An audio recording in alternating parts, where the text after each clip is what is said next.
Good evening, everyone. It's your man of the hour, the man with the power, the living legend of professional wrestling punditry. Hello, my name is Lee Hazell, and this is the SteelChair shoot of SmackDown. And we are going to get straight into this because we haven't got long with Craig. Craig's got to be off in a bit.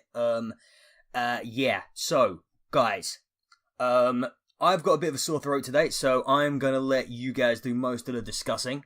Just give everybody a bit more time as well. Right, the first of this almighty second biggest show of the year pay-per-view. Right, okay, The Miz and the Miztourage defeated the Hardy Boys and Jason Jordan. Craig, go for it. What did you think? You know what? I would have liked to have seen a more of a storyline going with this, to be honest. I mean, you've got six great guys, basically six great competitors doing their thing. Jason Jordan also in there as well. But it was also good. It was good. It was a good opening match. It was a good one to see. You know what? It would have been nice to have a good storyline to it. But you know what? This is another one of those matches in my mind is you put six wrestlers in there, let them do what they do. That's exactly what it was. It was a card. It was something just to fill up a card. But you know what? Could have done better. In my mind, I've seen more of a storyline to it. But we'll see how that goes off from it. But good match overall in my mind. Cool, nice one. Bradley, what did you reckon? Same thoughts as Craig, really. Like, it was solid wrestling from all people involved. Just the only disappointing part was that you had the Intercontinental Champion pushed to the very first match on the pre-show. There was no one. There was only a handful of people in the arena at that point, so they had to avoid using the hard cam, and it was just constant ringside camera shots.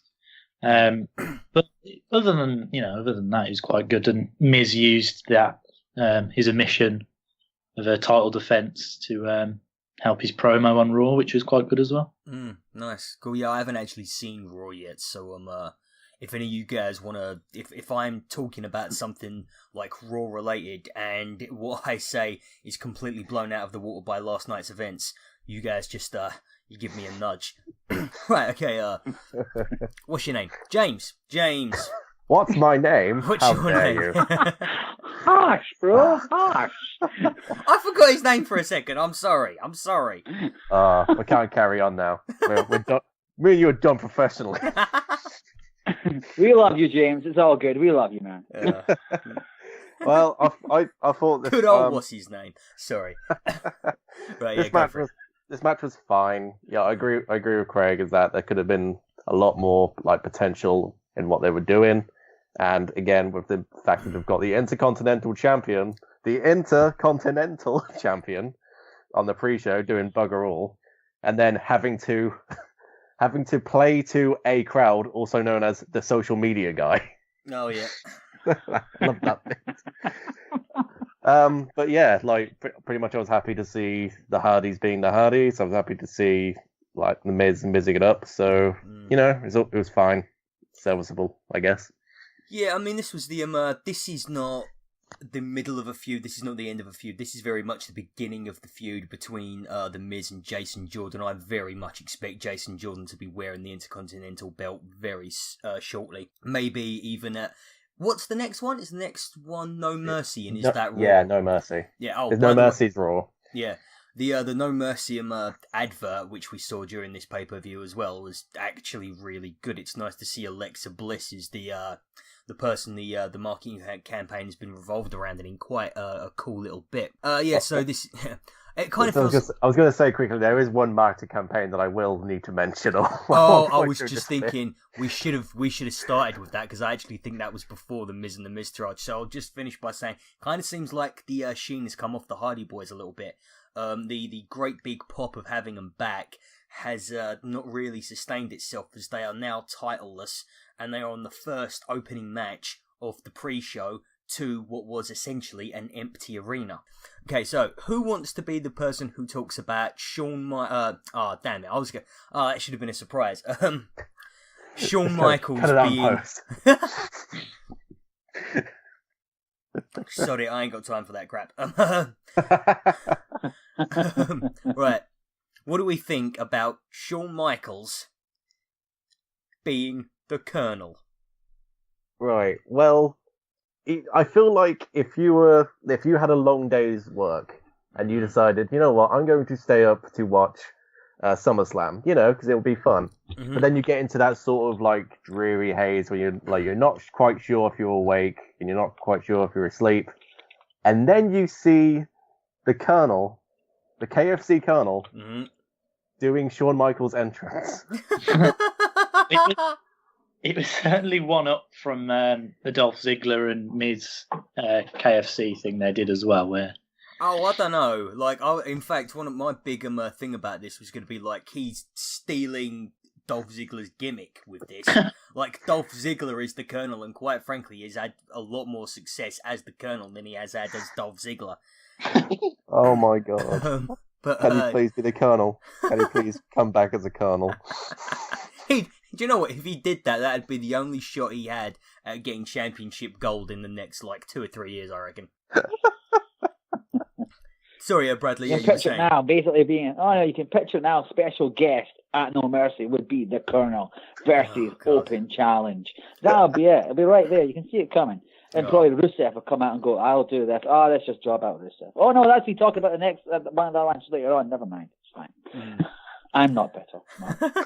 Fine. Yeah, so, okay. Bradley, you had more to say on this? Not really. He's an amazing winner. All right then, Neville versus Akira Tozawa for the Cruiserweight Championship. Now, I've got to say, guys, I saw this one coming a mile away. WWE have done this several times over now, where they get a guy with a championship belt.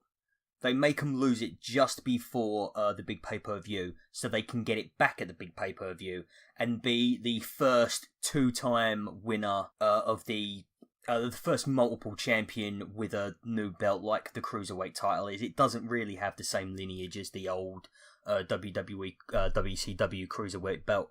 It's kind of been rebooted. So Neville's the first 2-time champ.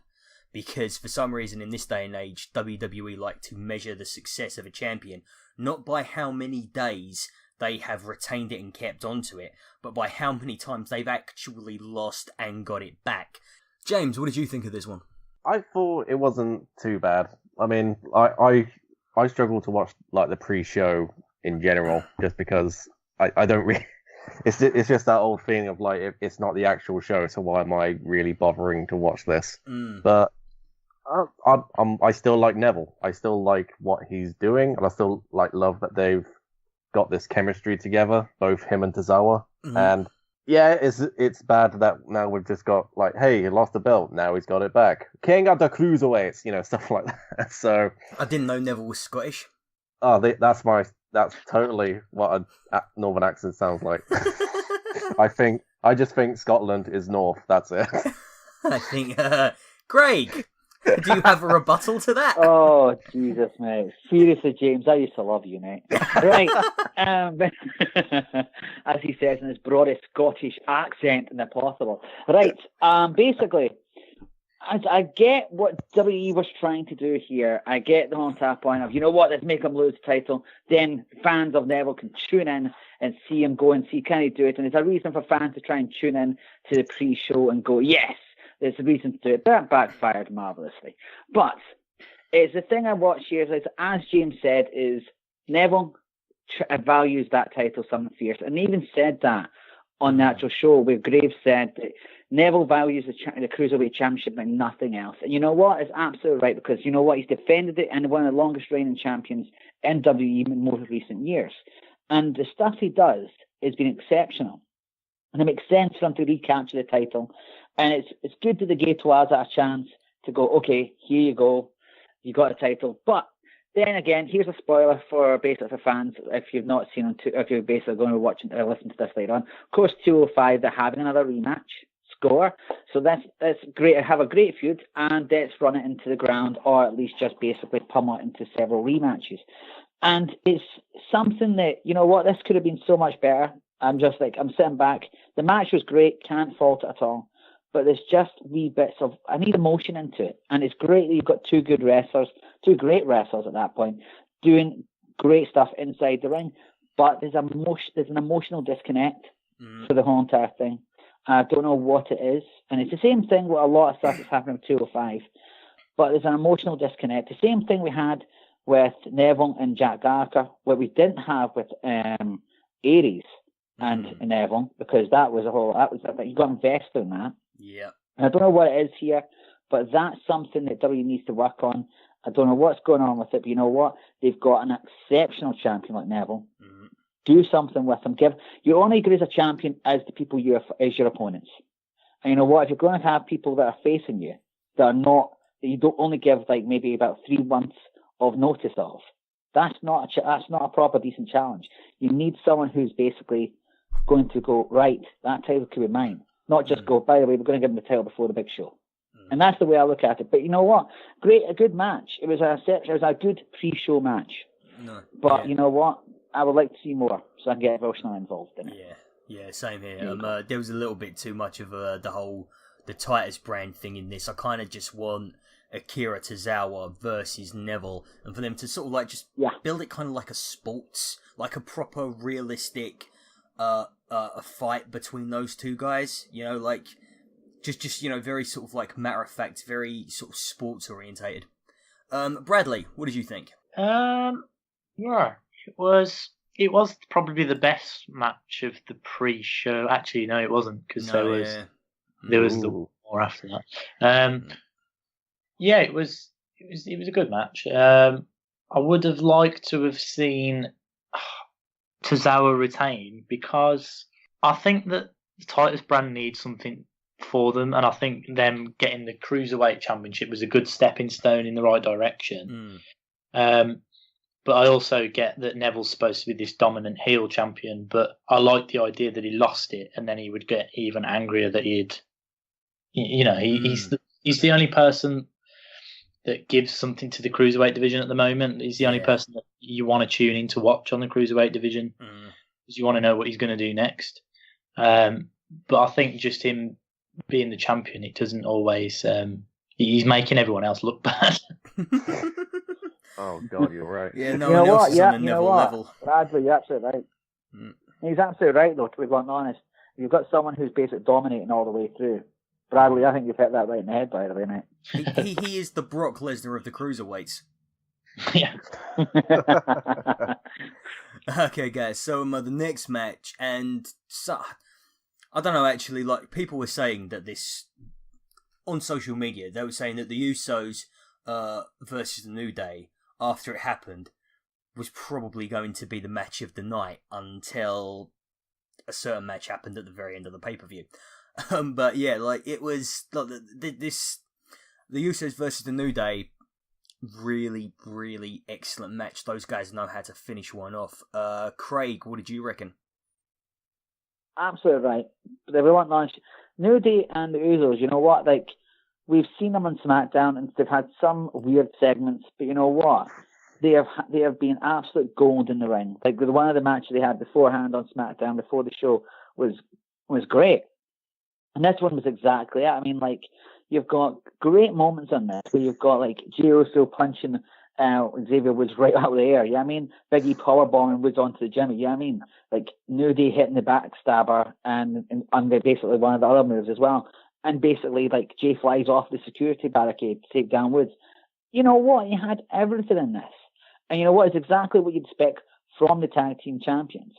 And you know what? It's a great thing to see from SmackDown, whose tag team division isn't exactly flourishing at the moment. But they showcased it to make fans go, you know what? I should have tuned into the pre-show so I could catch this match.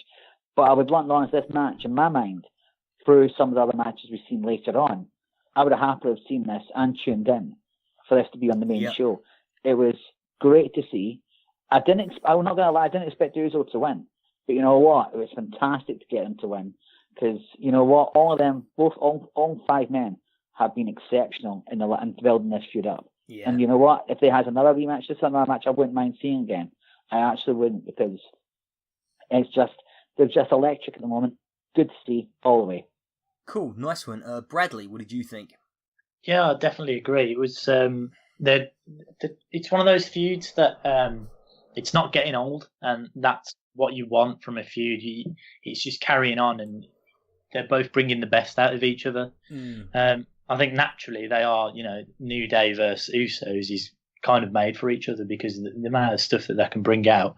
As Craig was touching on, you saw Big E powerbomb Woods onto, I think it was, I don't know which Uso it was, but then Woods unbelievably put Big E on his shoulders and dropped him onto the Usos, and it was just you just get something new from them every time. Whether it's an unbelievable leaping elbow drop from Woods, or just an unbelievable feat of strength from Big E. It's just, I just love them. It's just a great little back and forth they're having, and it doesn't matter if the titles change hands during it, because if the feud's that good, if the matches are that good, the titles necessarily don't really mean anything. It's just great to see two teams going head at each other in a great match. Yeah, James.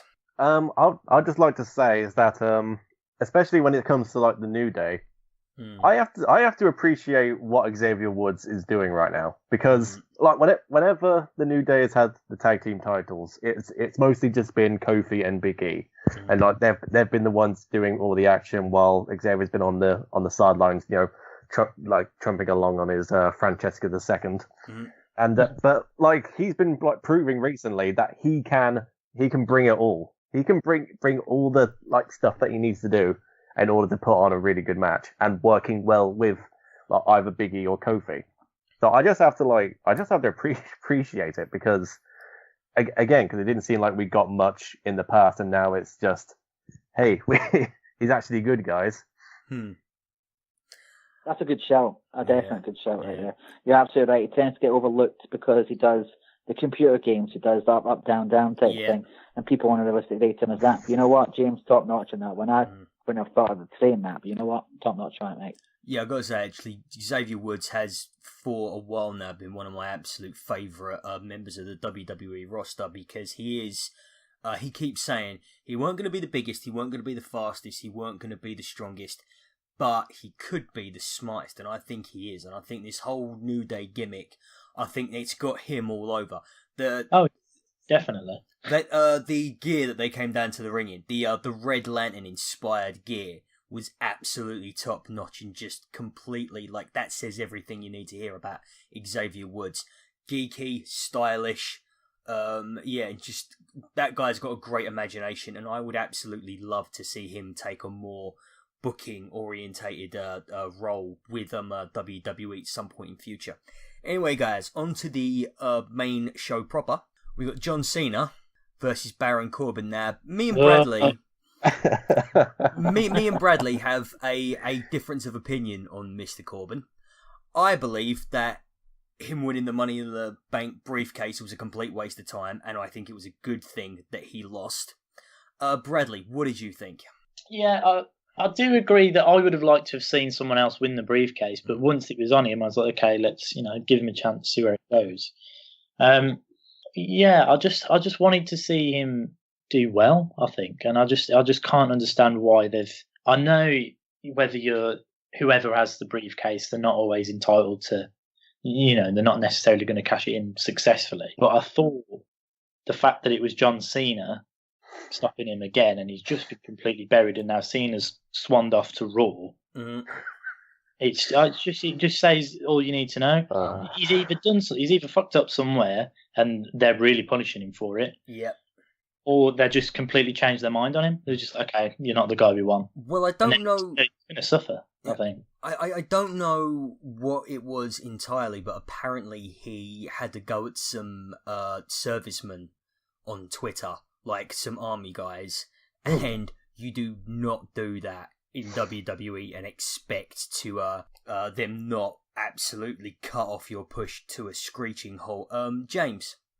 I'm just of the mindset that I was okay with Baron Corbin having the briefcase, just because when you get a briefcase like that, it gives you an opportunity to do creative things. I mean, okay, granted, they didn't do much with it, and especially the way he lost it was goddamn awful. Yeah. But it's just the fact that this is a future star. This is a guy that they've brought in just from NXT, and what are they doing? Is this what they're going to do with most of their future stars? If this is like the sort of attitude, you screw up once and then it's back all the way to the bottom. Mm-hmm.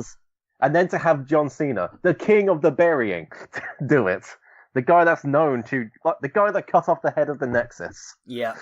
The guy that, not the guy, not the other guy, the guy, do it. It's just, It just sends a message to like, oh, you want to get ahead in the WWE, you got to do it this way, and only this way. Any more obvious without having Triple H at ringside with a shovel.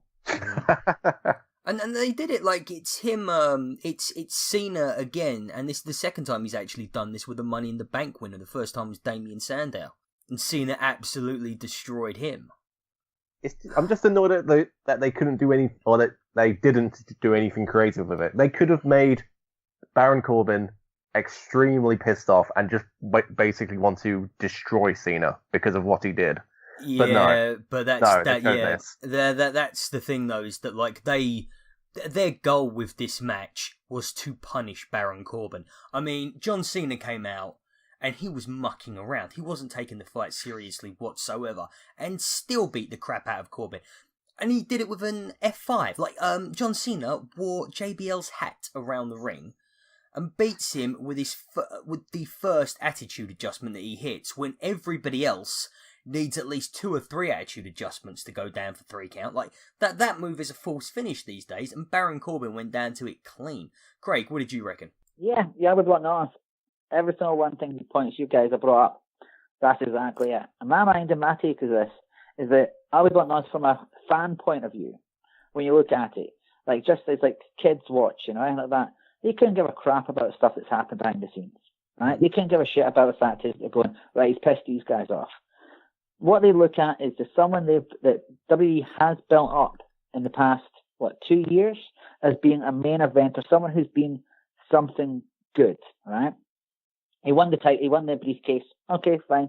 We weren't all happy about it. But you know what?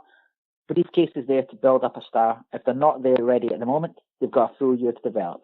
Good times. That's the plan. Mm-hmm. But then basically have him cash in 2 months later, a month later. Obviously, yeah, sure, he pissed someone off. And yeah, you know what? Fine, he lost the title, lost the briefcase. There was a bit of attitude about, you know what? He had his foot under the ropes, and no one saw it. Oh my God, what's going to happen? Yeah. Will I get a title shot? No, that's how bad guys win, right? That's just how it goes. But the thing is, as a fan watching this, how, and even as a business person, how the hell are you going to market someone that you built up for 2 years and then basically, as you guys have said, I don't like using the term burying, but burying them. Mm-hmm. That's it. From a marketing point of view, how is that going to sell any t-shirts? How is that going to get anyone interested in this? Great, you've got John Cena doing this thing. You know what? He was laughing around. You know what? Good things. That's what John Cena does. He's finally ended his curse of 6 years of losing at SummerSlam after, as you said, chopped off the Nexus. That's it. He's now got his redemption. He's now back on Raw. Good times. That's it. But you know what? In my mind is, you know what? I don't get the logic of it. If you're going to bury someone, okay, bury him. You know what? Why? It's just a lot. It's just fucking irritating because you see stuff like this and you expect something better from a mainstream, big, giant-sized corporation. Yeah. And I know that's how WWE works. They've done it all in the past. They've done it all the way. But you know what? There are other ways of doing it without kicking yourself in the dick at the same time. And my best experience just saying it. But other than that, you know what? As you guys said, it was a jokey match. It wasn't meant to be taken seriously. It didn't seem. So the only reason it wasn't on the pre-show is because it was John Cena. This match and another one later on are the two that being used as punishment to punish another superstar, and either of them should have been on the pre-show, and New Day and Uso should have been on the main show easily, I think. Okay, guys, we're going to leave that one there, and we're going to move on for Natalya defeating Naomi by submission for the WWE SmackDown's Women's Championship. Bradley, as you're our SmackDown guy, why don't you take us through this one? I think it's great. I'm happy for Natalya. I think this will be her. I would like to see this be her last sort of great moment. She does something good with the championship for a bit before going on to maybe be someone's manager or probably just helping out developmentals, because she is wealth of talent. Her and Charlotte are two of the most technical people, and I think that's what I'd love to see. Yes. Is the final showdown between Natalya and Charlotte for that belt, and then Charlotte finally wins the big SmackDown. But yeah, I thought it was. She put on a few. I think the first sharpshooter she did looked a bit weak, but then when she actually won it, it did look better. She bridged it properly and she locked it in better.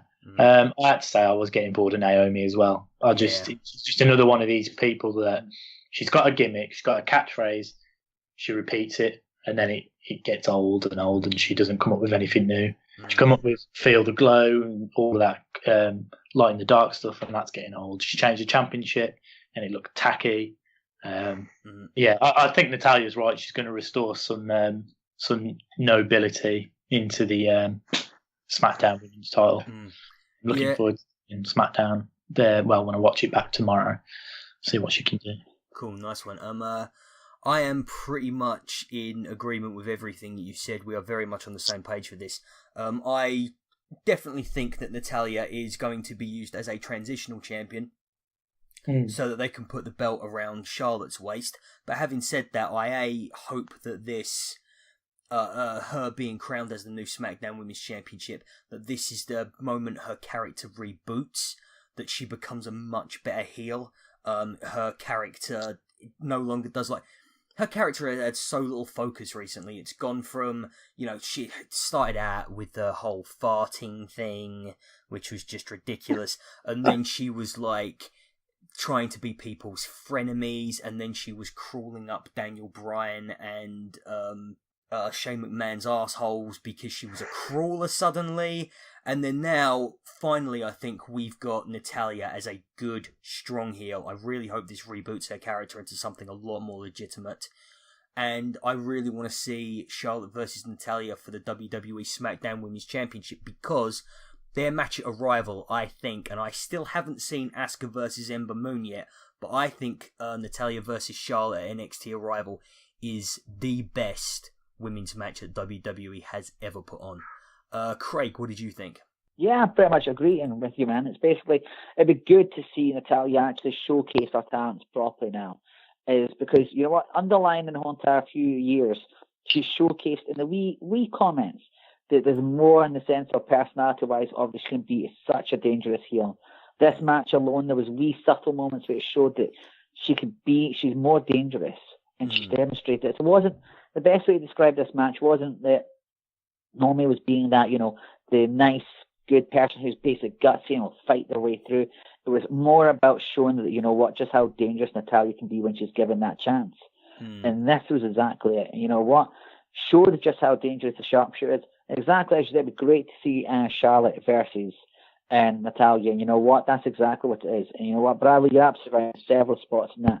It'd be good to see her moving on, Natalya that is, but showcasing it off with the final Charlotte versus Natalya match. It's all, you know what, absolutely good. But you know what?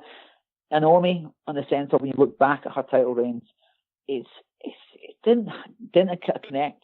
It was all flash, no emotion, and that's what it is. And that's a shame when you see someone who's basically done so much in the past, and you can see the emotion when she first won it, and you're like, okay, but you got a feeling that she could have had more to offer. And it's not as if, and let's be blunt, it's not more or less about her. It was how she was booked and how that more title match. It wasn't even more.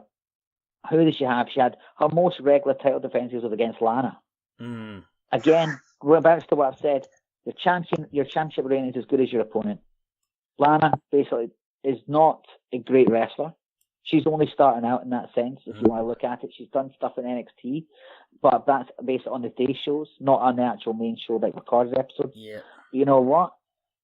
And then you've got pay-per-views where she's then booked in tag matches without a feud. So you know what? I wouldn't blame Naomi's title reign as being a failure or just being not that great on herself. I would definitely blame it on the fact is that SmackDown writers, it was during the time of when the shake-up was happening, and maybe they changed writers, maybe they lost interest. Don't know, but you know what? Now's the time with Natalya and Charlotte basically holding the title now, is for it to be in the right direction and to get more focus on it. Back to where it was like last year. But yeah, that's my thought on it. Nice. James? Now, see, you're all filled with optimism. Are you going to bring us back down to reality, God, James? No, it's just whenever it's like what you said earlier. It's like when we get these ideas of like these amazing like booking decisions that the WWE obviously should do, they always think of a way to go, nah, we're not going to do that. Why would we give you what you want? So what I imagine is that we're just going to get Natalia versus Carmella probably 5 times. That's my bet because I hate myself. No, they wouldn't do that because it's heel versus heel. Like what they will do is they will make one of the greatest women's wrestling matches WWE has ever seen in Natalia versus Charlotte, and then have Carmella cash in on Charlotte. Thus, all everybody's talking about is not how great the match was, but how now Carmella has won the women's championship with the briefcase, and that's quite depressing in itself. Anyway, guys, right, we're going to move on quickly because I know Craig's got opinions on this one. Big Cass defeated the Big Show while Enzo Amore was dangling above the ring in a shark tank. Craig, what'd you think of this one? Right, I can go on for ages about this. Well, you've only got 10 minutes before your in-laws come around. Well, get this, right? Let me be blunt, right? What's the point of having a match like this, right? Who did this benefit? I actually got to ask the question, who the hell did this match I'm actually now walking about the room now, just so you know, guys. Who the hell did this benefit? Enzo Amore, right? Right, I get behind the scenes he's been punished because he's bringing people behind the scenes and you know what, they're not authorised. I don't give a fuck about that. The thing is, his promos were electric before, so the fans say. I got really bored of them after a good chunk of time. But the fact is, apparently they were really energetic. Now he moans and groans and he just sounds like that whiny guy who just comes out and goes, blah, blah. I'm tired of that shit. Well, man. And the best thing Cass did was get rid of him. And the thing is, I get the fact is they have to have a blow-off match and, you know, this whole entire thing. I get that. But you know what? Cass just should have just gone, right, done, seen you later, and basically not had a SummerSlam match, just basically chilled out for a bit and then had a bigger impact on the Raw afterwards, which, to be bluntly honest, and I'm going to say this, a spoiler for you now. Don't worry then about you've actually, you know what? Not a spoiler for fans who actually, you know, read SteelChair Wrestling magazine on the website or Twitter, is that Big Cass was injured.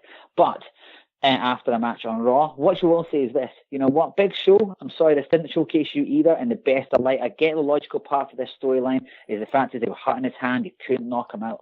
But you know what, Enzo Amore in a cage, your face in a cage, and all we learned was that, you know what, he can oil himself out and then just drop down. And you know what, my utter contempt for his character, I have watched the GIF on repeat several times when he jumps down and Big Cass smashes him square in the face with a big boot several times. I will watch that continuously over and over again. But my biggest thought is this is a match that could have been in the pre-show happily, because you know what, I don't feel connected to it. The fans, in many ways, on social media, from what I was tracking, didn't feel connected to it. There was nothing but a lot of, why are we watching this? And you know what? Big Cass deserves a whole lot more from what he's done lately. I mean, the amount of stuff he's done before is done immense. The fact is that fans were chanting boring as well. It's just, sorry guys, I'm just like, can't handle this. Carry on.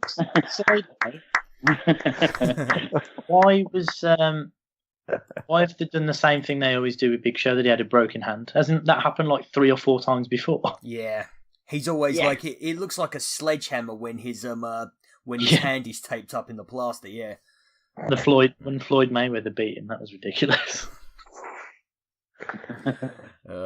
But yeah, like this match should have been on the pre-show. And and if you put it on the pre-show, it's got potentially a bigger audience because that's going to be on YouTube. You're always going to get more views on the live stream on YouTube than you are to the actual pay-per-view or on the network, because there's just a bigger audience for it. And that would have even, because the reason they had the whole shark cage thing was because they've got a toy that's the shark cage, and they've got to sell that, and they would have given the shark cage and the toys a much bigger audience. By the way, their next toy they're bringing out is something where the ring breaks. The ring breaks, the canvas cracks. So guess what we're going to get for the next 6 months, guys? We're going to have that happen at least 3 times before Christmas. I don't know what Big Show was doing here. Like, I know they have to have somebody out while Enzo's hanging above the ring, but he added nothing to this feud. I was looking at my mobile phone for most of this one, guys. James? This feud started off so well, or at least it had the potential to go well. Mm-hmm. Especially with the whole, like, who attacked who, and there's that mystery. There was that, like, intrigue to come back every week to try and get a little bit more information to go see where it was going. And then we finally got the turn, and Big Cass attacked. And now we're here with Enzo Amore. And I can't even say his name because it's just so... Enzo Amore in his underwear, crawling out of the cage, and then immediately getting booted in the face. I mean... That part was amazing. That was amazing. Yeah. But that just shows how many people he's pissed off. They have literally stripped him of all of his dignity. Like, literally. Just everything about it was a bit shit, I think. Just even the fact that Enzo could not shut up for a second just so he could possibly concentrate on the match. Big Cass and Big Show can't really put on a program together like Braun and Big Show could. I was expecting good things. I was like, well, maybe Big Show could actually do some mat wrestling with Cass, but no. It was like watching, I don't know, like Yokozuna versus Giant Gonzalez or something. Just two bumbling guys. Then eventually it got good when Craig said Enzo got smashed in the face. But that was the only good thing from it. I think maybe it was supposed to get that Enzo is irritating, but he's still supposed to be the face in all of this. So yeah, it's like we shouldn't be feeling irritated. Yeah, we should be the ones rooting for him. Instead, we're rooting for him to get kicked in the face. And even the crowd were even like against it. I swear I heard them shout boring at least a couple times throughout. This whole thing seems backwards to me. It should be Big Cass is the face because he's like the friendly, modest, humble one, and Enzo Amore should be using Big Show as an attack dog to take him out from behind. Like, he should be paying him with all of those bucks that he claims he gets from, I don't know, drug dealing or whatever it is. I mean, like, the guy's got to be on something. Oh, he's got That's a joke, by the way. That is a joke. Sorry? He's got 0 dimes. Have you not been listening to him? Oh, Christ. Do you know what? Recently, I have been tuning him out. I was one of those guys who thought that Enzo Amore was absolute money. He had the style, he had the charisma, he had... Even if he wasn't the greatest wrestler, he still looked like the way he zipped around the ring just looked really cool. And his promos are money. But that's just... Just gets old, doesn't it? Yeah, when they stayed on the main roster, I was... I marked out and I was so excited for it. And about 3-4 months later, I was like, there's nothing different about them. They're literally just the same thing. Yeah. Every week, they're just walking catchphrases. And they're overexposed. That's the thing, is that like when they were on NXT, there would be a couple of weeks where they wouldn't be on the show. And then you would see them again, like, if you didn't see them one week, you'd see them the next week. But on Raw, it's every single week. They are out there. They are doing the promos, and it's just it killed them. Sorry, Bradley. Continue. No, you emphasised my point. Cool, nice one. Randy Orton versus Rusev. No point to it at all. There's nothing. Can we actually move on from this? Because was that a match? I don't think that was a match. The 10-second match between Randy Orton and Rusev, where Rusev went down to one move. Yeah, I wouldn't be surprised if Rusev asks for a release at this point. Yeah, I mean, essentially, the rumors I saw at the time that apparently he'd asked for his release before on the day. Oh, really? So it makes sense, but I still think I don't know why they're punishing him like this. What is wrong with? There's literally nothing wrong with Rusev. He's a fantastic wrestler, and he can even when he had that promo with. I can't remember who it was, but when he called himself the Bulgarian George Clooney, he's actually funny. Why isn't he a babyface? Like, he'd be fantastic as just like this sort of, this. It's like fucking big brute. I think he'd be quite. And I just think they've just since because since he had to reinvent himself after he got, put down by other people, I think that's the direction they should go with him. But I'm starting to think there's nothing left for him. They've ruined him. I mean, is this all because of that bloody marriage announcement? And now they're still punishing him. Because if that's the case, storyline with Summer Rae and Dolph Ziggler. Because if that's the case, it was a shit storyline, and they know it. Yeah, and they should not be having a grudge. But the thing is that it's even deeper than that, James. It is even more elementary than that. Rusev is being punished because in Vince McMahon's head, a guy as average looking as Rusev is should not be going out with someone as beautiful as Lana. He has come out and said that. He said that no one's going to buy that Lana fell in love with Rusev. No one's going to buy that. That's impossible. Things like that don't happen. It upended his vision of reality, his vision of the natural order of things so much. He's being punished since then. And here's the thing.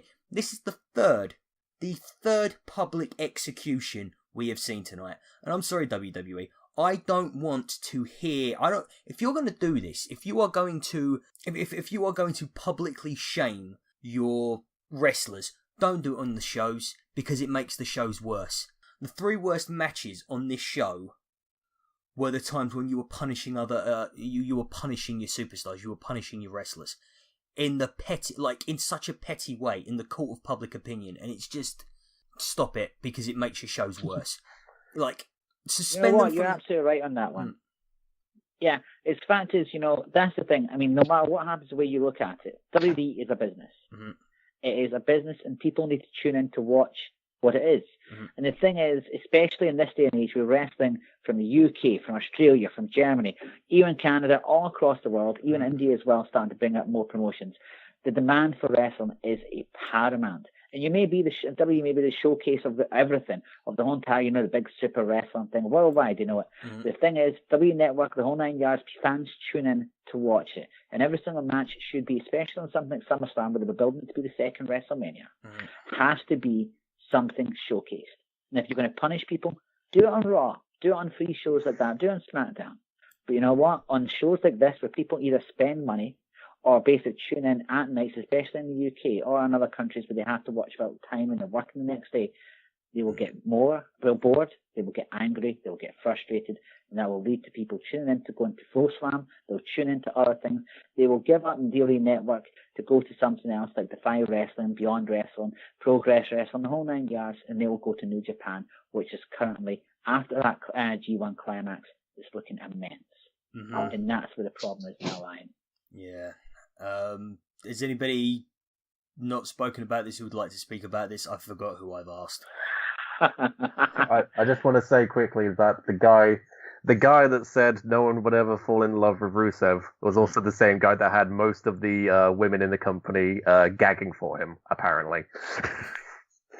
If you look back into the Ruthless Aggression era. Well, if he was paying, he was paying most of them off. Just don't, if you're gonna punish them, suspend them from the show, cut the purse, don't make it part of the entertainment because it makes the entertainment worse. Because we can see what you're doing, and it makes us uncomfortable. So yeah, stop that, WWE. It's unprofessional as well. It's unprofessional. It's also the second. We've actually spoke about it. I'll go for it. We've actually spoke longer about this match than the match happened. Yeah. Just saying. I think you did that in your first sentence, Craig. Okay, Craig, do you need to Scarpa? I can handle this for now, but man, let's go for it. I'll pretend I'm professional. It's fine. Cool, nice one. Right, the next one, Sasha Banks defeated Alexa Bliss finally for the Raw Women's Championship. We'll go with James first on this. Well, I thought this was a fine match as well. I liked this one. I'm fine with the result as well. Especially Alexa's reactions in general were quite good as well. Just how much of a temper tantrum she can have. Great little actress, isn't she? Yes. And I'm just still confused about what Sasha Banks wore when she first entered the thing. Apparently she took so long to get to come out as well because she was putting that on, and it was like, what's the fucking point? I mean, like, is she a peacock? Is that what we're doing? She's a peacock now? All right. We had a turkey, so why not a peacock? But I love the memes going around. No, go for it. Sorry, buddy. I was just going to say that I'm just happy with the result of the match. Don't really have that much to say about it, apart from, yay, Sasha Banks is champion. Yeah, further to that, I'll just say I think it was actually quite a good match, one of the better ones of the night. But is there actually some genuine heat between the two of them? Because it seemed quite aggressive at times, and Bliss's attitude throughout looked as though she was, pretty pissed off she was going to be dropping the title, which is, it's always a good thing for it because you get more emotion out of it. But it could all boil over. I don't know if there is some genuine heat between the two of them. There's not been any rumors, so maybe it's just really good acting. Yeah, I had to laugh because again, this is WWE. Craig. Basically, I'm loving the memes that I've seen about this. Basically, like Serena from Impact Wrestling, people are saying right now she's throwing her bottle at the TV because it's pretty much almost the type of thing she used to wear. Or the fact is, you know what? You know that in Jurassic Park, you've got those Velociraptors or whatever the hell they're called that basically throw out venom. People were saying, hey, that's it. But yes, exactly. You know what? One of the better matches I've seen at the two. You know what? I've heard behind the scenes, and this is me actually listening to Dirt Sheets. Oh, why did I do it? Basically, you can hear them turn around and say that there is actually heat behind the scenes between the two. That they don't hang around together. They've not been like that since even in NXT. But hey, it's WWE. It could be just stuff they're telling, which is good because you know what? If it's storytelling about bloody time, we've not seen it. And we got emotionally involved, and we're discussing about it, which is good. Good match, to be bluntly honest. I mean, there's a lot of good stuff to see. I mean, like aggression from Banks, throwing Alexa's head right into the turnbuckles. It was pretty damn good. There was a lot of good stuff into it. I mean, like Bliss jumping off the turnbuckle with the knees, spraying back off again with the knees into the ring. It looked aggressive, and it was exactly what you'd want to expect from basically a championship match. And that was exactly what it is. You know what? Several matches before it, we sat there and went, oh, it's just going to be this, another match, it's going to be this. And you know what? It's a good way to see Bliss get the heat off from basically being the champion. She is a good champion, a showcase. But you know what? I think it's just a time away from the title. Let her build herself bigger, let her build herself more, and then she can come back to the title again. But the boss, Sasha Banks, has been doing basically, it's got more fans, is more merchandise selling at the moment. Makes sense to put the title on her. She's been chasing the title for a good while now. Good way to have it done at SummerSlam. Then have her face someone else. Maybe Nia Jax. Maybe we can actually finally have a decent match between the two of them. Mainly because the fact is before they've not had given enough time. It's either been a squash match. Now the two of them can actually have a proper battle. Because obviously that's what WWE's been building. I'd love to see more of it. But hey, there we go. Okay, guys. The next bout is Finn Balor versus Bray Wyatt. Oh god, this should have been something special, and it wasn't. It was kind of boring, and everything they sort of like came up with to make this match unique and make it stand out, it just really felt minor and just really felt uninspired. Which, when you're talking about the imaginations of Finn Balor and Bray Wyatt, this match should have been anything but. James. I was one of the people that was really, really looking forward to this. Even when, like, as a premise in my head, like, ooh, I'm with Finn Balor versus Bray Wyatt, like, this could be really, really interesting. Especially, like, some of the stuff they've been doing to build up the match. Like, even when we saw Bray Wyatt pouring blood all over, well, blood in quotation marks, on Finn Balor. And it just had a lot of potential, and I feel like that's my fault for building it up in my head. Mm. I think at times I did. Sorry, carry on, James. Sorry. I was just going to say that it was okay. I mean, if I would have preferred if Bray won, mostly because I still want to keep the image in my head that Bray is good. And at least can like win a few times. But he is he's fine. A good wrestler. He's a great character. But for some reason, and here's the thing. He was being treated like this before he got caught having an affair. So I don't know what, his, people's problems were with Bray Wyatt. Because Bray Wyatt, since his feud with John Cena, has just had no legitimacy to him whatsoever. And the thing is that means his promos are useless because he can't back them up. And they're some of the best promos in the business. But they've got no meaning to them because he keeps falling. He keeps failing. He can't Sorry, yep, go for it, Brad.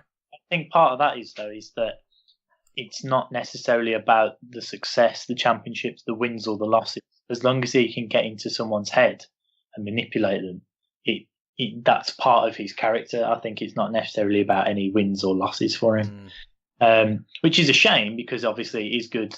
He was good when he was WWE champion. But I enjoy him just for his promos alone. I would like to see him win a few matches now and again, but in this one, it probably was the right decision for Balor to win. I think it's to slowly build Balor back up, whoever he will face eventually for the Universal Championship, because it's got to happen at some point. Yeah, but it's just like it was so uninspired, this match. Like, this match was just boring, and you expect Finn Balor to at least be able to bring, like, the physicality and Bray Wyatt to be able to bring the psychology, and just, it never happened. Yeah, I think Balor won because I think it was just sort of a very small feud. They're having like a transitional feud to move on, for both of them to move on to something else whilst other people are occupied with other feuds. And so I think that's why they've not invested that much time in, different things they could have done with it. Because, when Wyatt's put in a long story like he was with Randy, he ended up, really well. Apart from maybe Randy winning the championship at the end wasn't the best. But, it's just disappointing because they didn't get to do more out of it. Maybe in the long run they'll come back to it. But for now, I think it was just there just so Balor could say, yeah, I beat someone fairly good on my rise to the top that isn't just, a jobber. That isn't Kurt Hawkins or Elias. Yeah, he still feels like he's a bit aimless though. That's the thing. Like, because this feud didn't actually end that well, it kind of just feels like he's being lost in the shuffle. Craig, what did you think? Yeah, to be honest, there's a lot of points you guys have brought up, which pretty much says a lot about this match. I mean, the thing is about me with Bray Wyatt, as you guys said, great character, cut promos brilliantly. But the thing that gets me is that for fans tuning in, and he says all this stuff, the whole entire point of being a total dangerous enemy is you're supposed to be dangerous. I mean, there's no point of going, he's had a good match, but he's lost all the time. I mean, what's the point? How are you supposed to see him as a threat if he keeps losing? It's more or less it's the way you look at it in the sense of if you want to go for it, if you look at his wins and losses record, which you're fair, the fact is that's not the point. But as an entertainment factor, you still have to get the wins. I mean, it's a case of, I've got to face him, but you know what? I could beat him easily. It's a great promo, though. But, I mean, how do you buy into that as a fan? And the way I look at it is like, when you look at the entrances that they did for the match, and then the match itself, it almost made it sound like the actual entrances. Much like we're probably going to discuss with Shinsuke's match later on. So his entrance was so much more electric than the actual match itself. And the thing is, that's great. As you guys said, it keeps Balor on track for doing something. But what's he leaving behind? Because you've got this guy here, you've got Wyatt, basically just doing this thing, going to keep on doing this thing. And how long is it going to keep on going before fans just go, what's the point? And fans are already starting to see that now. And then you've got Finn Balor, who's now a demon, which we should have seen so much more. And as you guys have said, this could have been so much more. And yes, maybe like we said, it's probably our fault that we built this into our head. You know what, we've got a demon against the man who is basically his darkness incarnate, apart from the Undertaker, who's as close as we can get to it, who can get into people's heads. But you know what? The match itself still has to live up to something spectacle that we buy into. But it didn't deliver on that. Yeah, I just keep going back when I build up to when we built up to this match. I just keep thinking of that image of Bray Wyatt with his arms out, like waiting for a response, and then all you hear is the Finn's heartbeat, like dun, dun, dun, dun, and then it goes to black, and then as the light comes back up, there's Finn behind him doing the exact same pose. That's the match they should have been building up to. These two evenly matched opponents that can use their dark side and basically just battle out. I mean, I'm more annoyed at the potential being wasted, I guess. Yeah, that's pretty much where I was. One thing I actually really want to do though now is the guy that he always gets compared to is Jake the Snake Roberts, and Jake the Snake never held a single belt in WWE, not one. Not even like an Intercontinental or a European title or anything like that. So, like, at least Bray can say that he won a championship. I would like to see whether or not Jake the Snake actually used to win feuds. I mean, like, I know he had quite a few famous high-profile ones, but I wonder if he ever actually defeated anybody substantial. I wonder if he was treated the same way Bray Wyatt was, and maybe that will make me feel better about how Bray Wyatt's being treated now. Anyway, right, okay. This is one of the matches of the night. Dean Ambrose and Seth Rollins defeated The Bar, Sheamus and Cesaro for the Raw Tag Team Championships. We'll go with Craig. Craig, on an unrelated note, what are your opinions on beach balls? Fuck off. Right, I'm going to say this now about beach balls, right? Thank you for tying me into that one, because quite frankly, it's a fucking fact here. If you are bringing beach balls to a wrestling event and you're showcasing that shit during the actual wrestling event, why don't you take your fucking beach ball and go to the beach and fucking play about there with it? I do not see the point of bringing a beach ball. Thank you, but I don't see the point of bringing a fucking beach ball to a wrestling event. Bring your drinks, bring your joy, bring everything else, bring the excitement, bring the fun, bring the clapping. Why bring a fucking beach ball? I get the SummerSlam and I get you're America, you do it outside, that's on tap point.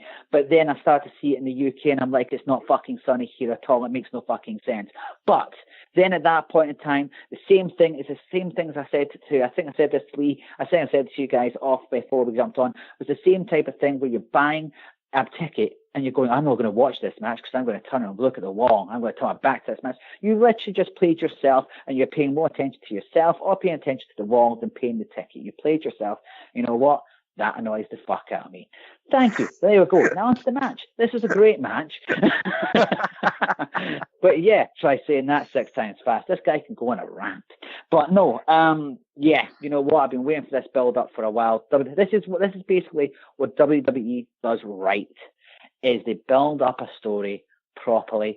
Seth Rollins, Dean Ambrose, are they going to be working together? Yes, they finally do. After months, after weeks of teasing, they finally do it and they get the tag team titles. An excellent match. Yes, it was a good match. And it was so much good stuff involved. Admittedly, one of my high points was Cesaro destroying a beach ball. Fucking right, it was great. As far as I was concerned, that was a face turn. Yeah, I was cheering right there when that happened. But this match had so much in it. And it's down to the point of where you're invested in something. The storyline is good, and you have 4 great wrestlers just fucking kicking off. And it was brilliant the way to do it. I mean, Ambrose diving off the top rope onto Cesaro and Sheamus and Rollins at the same time. But that again, that dies into his crazy character. You've got Sheamus hitting Ambrose with a bro kick outside the ring. Fucking yes. You've got Rollins using a Hurricanrana to send Cesaro into Sheamus. Fuck yes. There were so many good bits into this, and then you knew it was going to happen. They were going to capture tag team titles. One thing I would love to see is the slow build of Ambrose turning heel. And then that's when it happens, much like the way for old school fans here sitting there going, Bret Hart, Owen Hart type, the way they turned on each other. I will love the way this would mirror that. And this time, yes, we've seen that Ambrose and Rollins face against each other. But this time the roles reversed, and I would love to see that, just with Ambrose turning full on heel. That's what my thought. What do you guys think? No, I just want to jump in quickly because I'm going to have to go in like 5 minutes. Yeah, I totally agree. It was a fantastic match. Arguably the second best match of the night, maybe the best one, up there with the Fatal 4-Way. Yeah, that's just everyone involved fantastic, and I just love them all. They all work individually. They all work as a team. The best moment probably was the beach ball thing, but that was for entirely different reasons. But yeah, it's good to see Ambrose and Rollins as tag champions. Hopefully something else comes out of that. Maybe Ambrose turns heel or something down the line. Then he goes the other way. But yeah, it's just good. Obviously, I think Sheamus and Cesaro are going to be quiet for a while, aren't they? Because I think Sheamus is away filming something, maybe. Is there another Teenage Mutant Ninja Turtles film coming up? And then, so yeah, when they eventually come back, I don't know what's going to happen with them. But I think it says a lot when the tag team divisions are doing, they're doing better than everything else is on the roster. But yeah, that's my 5 cents, and I'm going to have to go. Just before you go, Bradley, just one thing I want to quickly ask you. Yes. SmackDown, people are saying, had a bit of a mare tonight. What do you think about the creative direction that SmackDown's taking? Yeah, there's definitely been I've touched on this before on the podcast. There's been, you hear my rants about SmackDown. There's been a shift in the creative process. It's all on Raw. I'm excited to watch Raw every week. I want to know what's going to happen. And the show that I review, SmackDown, it's become a bit of a chore. Yeah. Which I don't mind. But it's just disappointing when even the main event picture, it's repetitive. I get that that's good in a sense that you've got a heel that you can't wait to see them drop the championship in Jinder Mahal. Because that in a sense that's a good heel, because when a good enough babyface comes along and does dethrone him, it's going to be a huge moment. But it's just a matter of them picking the right person and for the right reasons. Yeah. So yeah, they're just using both with Rusev being done over by Orton. They were using and Cena. It was just the whole nationalistic thing, which whilst they're doing that with Jinder as well, it just doesn't work. It's just too much. They need to put some new people at the top of the card, I think. Maybe Owens, maybe Styles goes to Raw. Owens can move up towards main event picture. But yeah, speaking of that, their US match, finally they had a better match between the two of them. But yeah, I just don't know. I really don't know what they can do at this point. I just don't understand why they can't have both shows seemingly competing to be the best, because they just seem to have one or the other since they've had the brand split. I think they're being punished. I think SmackDown's being punished for last year being the better show. Well, being the better show and beating Raw in the ratings, which, Raw is Vince McMahon's baby. You don't beat Vince McMahon's baby unless you are Vince McMahon and his actual babies. Yeah. That's a tagline for this podcast. Right, guys, I'm gonna love you and leave you. You know what? As well. Okay. Absolutely awesome. Yeah. Okay, For fans listening to this one, you know what? Tune into this stuff here. It's absolutely awesome stuff. One quick plug, I'm going to shout it out for SteelChair Mag. Just go on Twitter all the way. Got lots of good stuff happening all the way for it. Tune into the magazine as well. Obviously, Lee's going to jump in and say this later on. You know what, guys? Absolutely love you. Leave you. Much fun. Catch you later, Craig. Yeah? Catch you later. See you, Craig. Nice. And guys. Bye. And Bradley, do you have to go off as well then? Yeah, I'm going to have to leave you two to discuss the main events. Cool, sorry about that. Oh, that's all right, dude. Don't worry about it. The SmackDown one. But tune in for my SmackDown review on a Wednesday after I've watched it on a Tuesday morning. Yeah. I'm usually rant-filled. I like to keep you up to date with what's going on and put a few funny moments in there.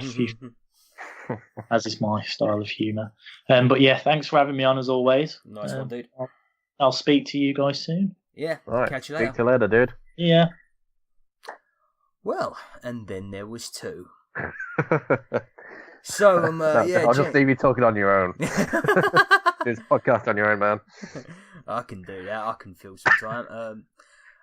James, what did you think about Rollins and Ambrose beating Sheamus and Cesaro? To be honest, I'm more curious about what Craig's gonna do next time he goes to a beach. I'm like, I want him to bring a camera so I can just see him going up to kids just stomping on their beach balls and laughing maniacally. When he's gotten rid of the beach balls, he can start on their sandcastles. That's not how you do it. I do it this way. Do you enjoy the match?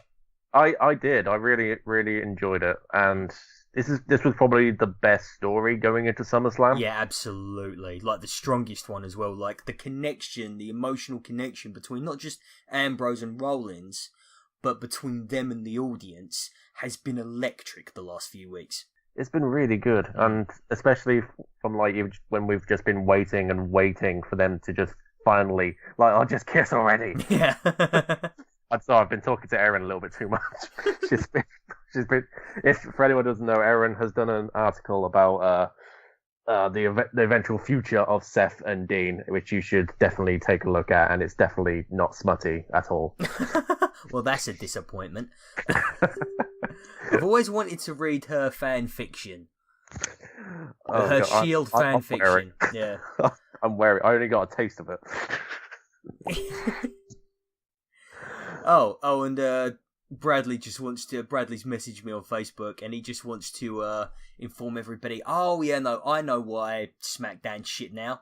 It's because they lost the Miz, and frankly, yeah, Miz was a huge asset for SmackDown. He really brought a lot to the program, and he's kind of just been lost in the shuffle on Raw. I mean, like, he was literally playing to a crowd of a dozen people at the beginning of the pre-show.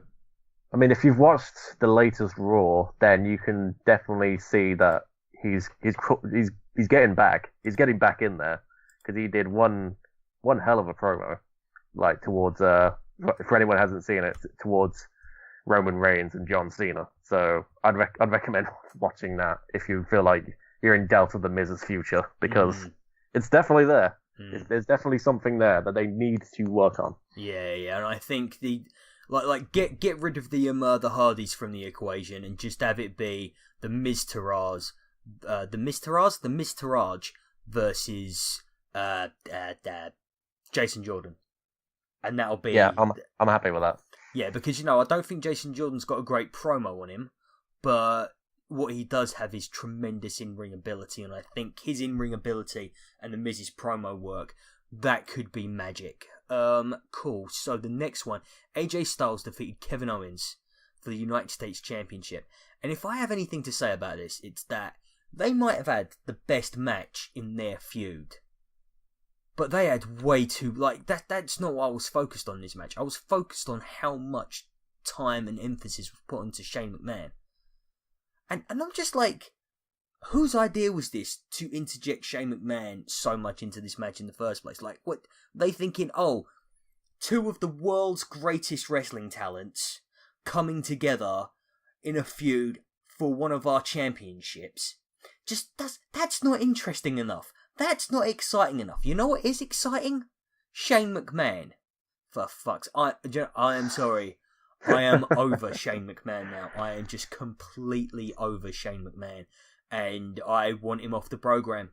Because every single time he interjects himself into something, he makes it worse. Like, AJ Styles... He was AJ Styles' opponent at WrestleMania. Now, granted, AJ Styles could have a good match with a mannequin, but that was the best match of the night as well. Like, I think at WrestleMania, I think his match with Shane McMahon was the match of the night, but as well, it could have been a lot better had he literally had anybody, with the possible exception of Goldberg. See, I thought I was okay with. I liked this match in particular. I don't have a bigger problem with Shane as you do, but I did like what they did regarding Shane's appearance in the story, because hey, I like that they had continuity. I like that they went, hey, you're not gonna screw AJ, are you? Because he beat the shit out of you a couple months ago. And it's like, hey, it's actually been playing fair in the past. And then they actually showed footage back in, I forgot when it was, but of him being a special guest referee and screwing someone over. I appreciated that it had a memory. That was a moment when oh my god, WWE has a memory. And it's not in the self-indulgent type of memory. It's the actual, hey, look, these are characters and they actually have growth and development kind of memory. So, and I granted the match did have a little bit too much Shane, but I feel like it still came out well. I still enjoyed myself watching it. Yeah. I mean, it was a good match, I will say that, but it's just I didn't think that he added anything to it. I think the match would have been better had he not been there, and I just think it's just pure ego sort of thing. It's like, oh yeah, no. You see, you guys from two other companies, you guys who made your name elsewhere, you need a WWE original, otherwise people aren't going to be interested. And that just... WWE has used a lot of this show to rub its own ego, and I have found that immensely irritating. And I just think this was like the bit where I was finally like, fuck you, stop it now. Okay. Oh god, this one. Oh no, I think I know which one it is. Jinder Mahal with the Singh brothers defeated Shinsuke Nakamura for the WWE Championship. What an absolute shower of shit. Adam Blampier... Sorry? Rev up those shovels. Plumpy from WhatCulture.com, and yes, Adam, I'm still calling you Plumpy. What you gave us in reality, you can never take away in kayfabe. I see you. I see your lies. Plumpy from WhatCulture.com said that this may be the worst match Shinsuke Nakamura's ever put on in a proper main event. In a pay-per-view, in a special event setting, and I am there with him. I've never seen anything he's been a part of be this bad. And it's the worst I have ever seen of him. And it's, do you know what? I think the same for Finn Balor. I think this is the lowest point of their wrestling careers, and I don't know what it is. I don't know whether or not WWE just can handle the Japanese strong style. They can't handle the the other wrestlers and the litigation stuff that WWE try to avoid, and all of their medical clearing. I don't think they can handle what Shinsuke and Finn bring to the table. And this match for me was just all of that and more. This was shockingly bad, I thought. I've got two things in my head that like probably made this, did make this a bad match. Is that given the say the language barrier and the skill set of, we know how good Shinsuke Nakamura is, and we know, okay, I'm not going to say how good, we know how much talent Jinder Mahal has, and I'm not sure who entirely was calling that match, but I'm assuming they couldn't do a lot given the circumstances. So they probably had to do as much like of the basic Nakamura stuff they could do. But the second thing that just pisses me off is that it's the exact same formula. Singh brothers interfere. Shinsuke gets distracted. It's hits repetitive. The people, and then he hits the bloody finisher, and then that's it, over. Randy Orton done that at least 3 times. 3 times! And then they're doing it again. It's like, you're trying to build up this guy to the Indian market, but you're giving them the same shit every time. How is this meant to be working? They would do better just plug in John Cena. John Cena would shift more merchandise in the Indian market than Jinder Mahal will. They were saying all this like, I don't know how much of it's true, but they were saying like, was it the Prime Minister of India gave Jinder a approval or something? And it's just like, I don't know if that's true or not. And it's probably like, it probably went, I just acknowledged the name, like, oh yeah, Jinder Mahal is a person. Anyway, I can't imagine why it would matter. I can't imagine why anyone would care. It's because India. It's because I'm Punjabi. It's because everything. I don't know if you got this on your feed or when you were watching it, but at one point in the match, I think it was during the beginning, that they actually switched to the Hindi announce team. Yeah. They did that, and then I think later on they switched to the Japanese announce team. I don't really get the point of that, to be honest. I don't think that was really needed. But again, that just sums up this match. It didn't really need to happen, and it could have had potential because Shinsuke Nakamura. Look at him as he makes his way down to the ring. You telling me he doesn't want to put on a good fight? Yeah. And then he walks in and just goes, "Oh, I'm gonna actually, whatever, just walk into this one and come out." No, he doesn't look like he's enthusiastic at all. When Shinsuke Nakamura first came along in WWE, I had seen them really mishandle other big name talents that had come through NXT that had been brought in from other places, and I was like, this ain't going to happen with Shinsuke, because Shinsuke's got he's such a charismatic force, there's no stopping him. You can't keep that guy down. And my God, like, just WWE's power to sap the strength and the joy from anything, from anyone, is just frightening in its efficiency and its omnipotence. It's just, this is the reason why watching WWE has become a chore for me. It is literally, watching WWE is a chore. But it's, and there's not much hope for the future. That's the thing. This gives me no hope that things are going to turn around and they're going to get better. And that's the biggest problem that I've got, is that I'm not looking forward to Survivor Series. I'm not looking forward to next year's WrestleMania. I'm kind of burnt out on it all. And they're not doing anything to revitalise my energy. I get that. I'm not completely down that rabbit hole. Because of a certain match that we have yet to mention.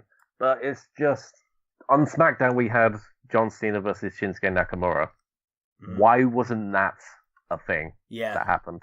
And that was a much better match than the one that we got. Yeah, like, that was the best match that he's had in WWE. Exactly. And it's again, just wasted opportunity. Right, okay, on to happier things. Yes, Brock Lesnar. Much happier things. Brock Lesnar defeated Braun Strowman, Roman Reigns, and Samoa Joe in a fatal 4-way match for the WWE Universal Championship. Public opinion so far has been incredibly kind about this one, James. Do you follow suit? Well, I'll tell you this. I've watched it at least 3 times. Oh, really? Yes. I'm being completely honest here. I've watched it at least 3 times. Once when I first watched it.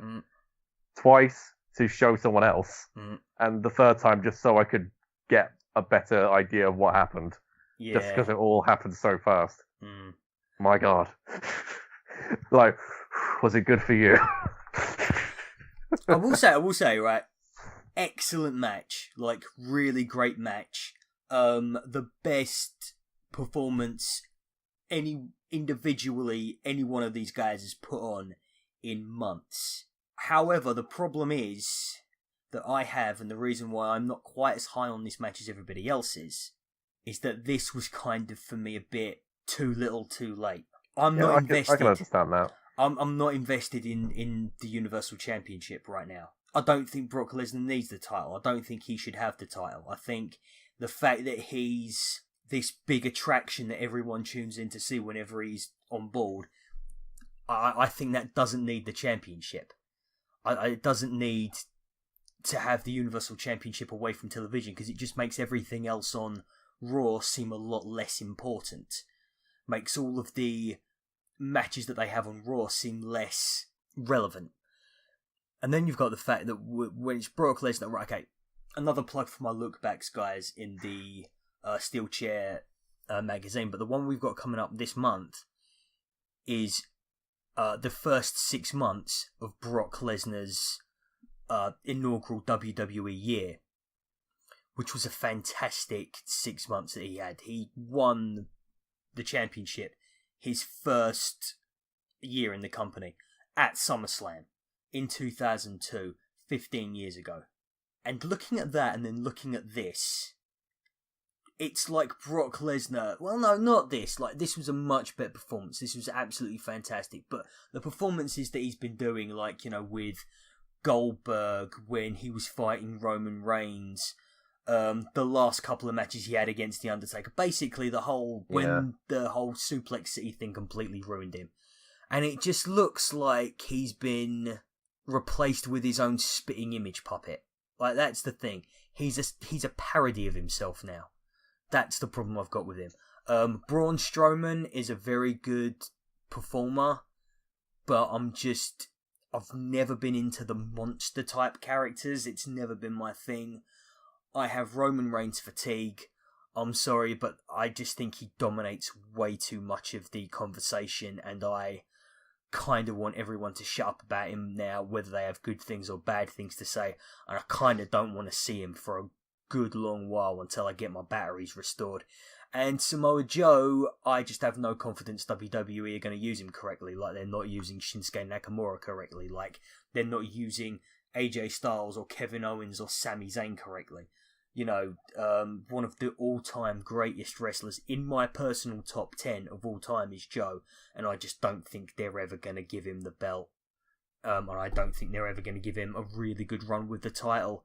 Maybe he'll get a main event, but I don't think he's going to be winning it. All I can hope for at this point is he gets a really good feud.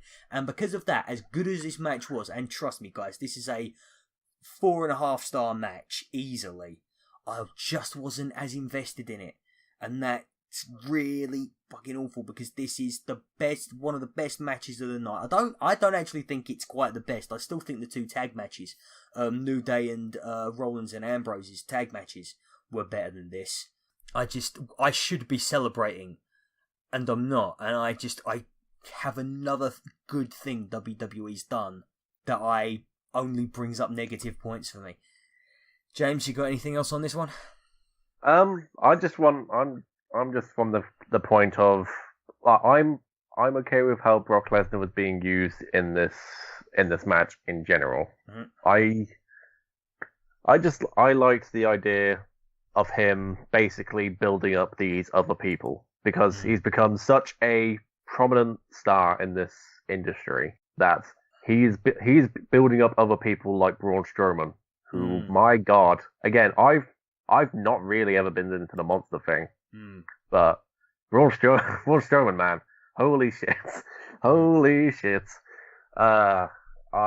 I feel like he's going to go far, Braun Strowman, at this point. Again, and considering where he came from, being one of Bray Wyatt's lackeys, is a testament to what the WWE can do, but sometimes choose not to, with their wrestlers.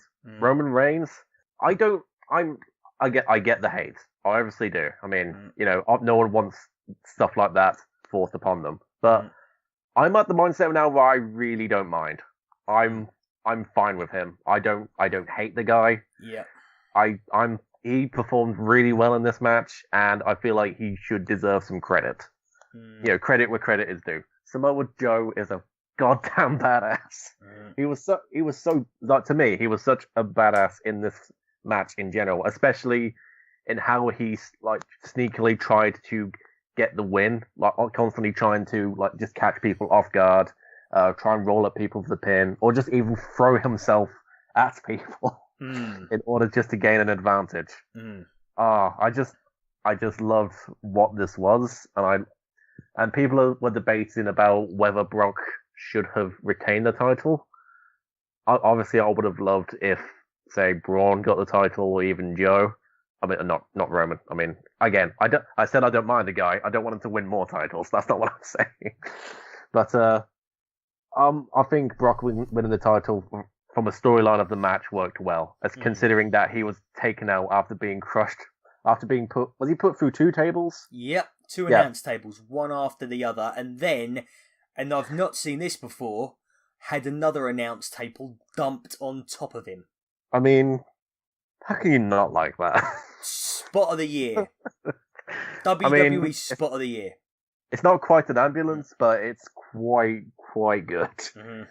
And overall, I just liked this pay-per-view as a whole. I mean, obviously there was some mishaps in between, some public executions, some repeated executions of future stars, but there won't be future stars though. That's the thing. If they keep doing this, just stars. Okay, but overall, I came out feeling really positive about what I saw, and that I came out thinking I would watch most of these matches again. I would happily go back and watch Dean and Rollins take on Cesaro and Sheamus, or Cesaro, whichever you want to call it. And I'd happily go back and watch the Bar, because that is a good name for them. It ties in with the fact that, like, Cesaro is like, the bar for physical athletes. The fact that Sheamus is an Irish alcoholic, and it's better than Sheamus and Cesaro, And it's better than Cesaro because they're not a I hate everyone turning partnerships into a Hollywood freaking couple right now. And the Benefer thing, I've hated that since they started doing it. I don't like it. I don't think it's funny. It's not clever. Now eat your greens and go to bed. The fun police is here. Chief Deputy done, yeah. Also, I just want the Irish alcoholic to be Sheamus's new gimmick now. He's not Irish. He's an Irish alcoholic. And I would happily go back. Slightly racist. It's fine. I'm half. It's all good. I'd happily go back and watch the Usos versus the New Day. There's just loads of matches I would happily go back and watch, which I could not say for the same as last year. I gotta say, when I had the opportunity to replay a little bit of this, I actually chose to watch the pre-show.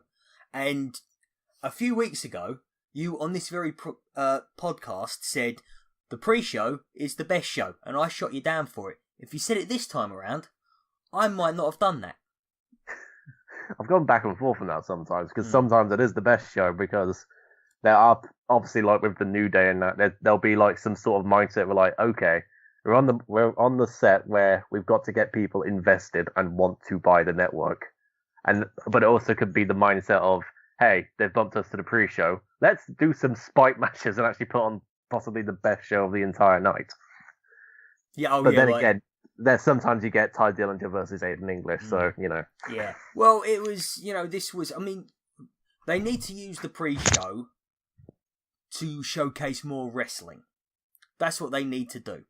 No bullshit. None of this, like Miz TV shit. I don't want the panels.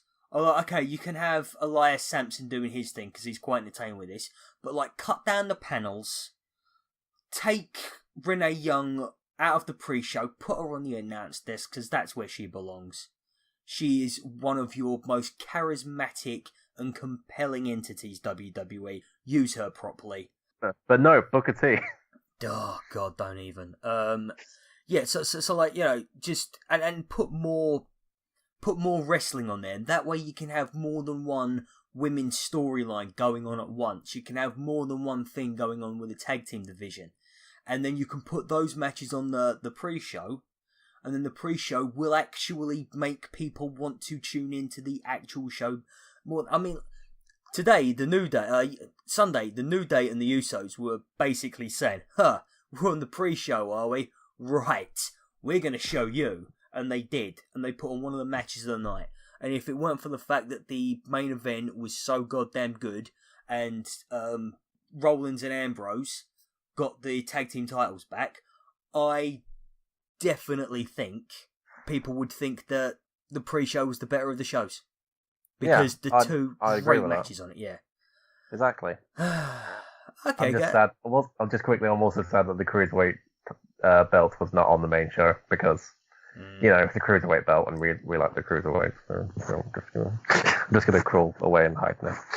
Cena Corbin and Enzo Amore, Big Cass should have been on the pre-show. There wasn't much. I mean, but then again, probably good that they wasn't, from a business standpoint, because who would buy SummerSlam if that was on the pre-show? If you were just thinking, I'm tossing and turning on it, I might buy it, I might not, and then you don't, because what you've seen is crap. But maybe you do, because you've just seen the New Day and the Usos tear it up. Have you got any other thoughts, dude, before I wrap this one up? I don't know. I personally, if I ever saw Enzo Amore in his underwear on the pre-show, that'd probably make me delete the WWE network. Yeah. So, swings and roundabouts. Alright guys, that has been the SteelChair Shoot. Thank you for listening to all of our ramblings. Please don't forget to like, to subscribe, to share, to comment if you agree or if you disagree. You can find me at Fight Like a Cow. You can find SteelChair at SteelChair Magazine. You can find James Toal at James RT101. And we are currently, guys, working on the brand new magazine, which I can exclusively reveal here is going to have our top 50 wrestlers of the year on it. That's it from me. That's it from James. Thank you all, and we'll see you next week. Bye-bye.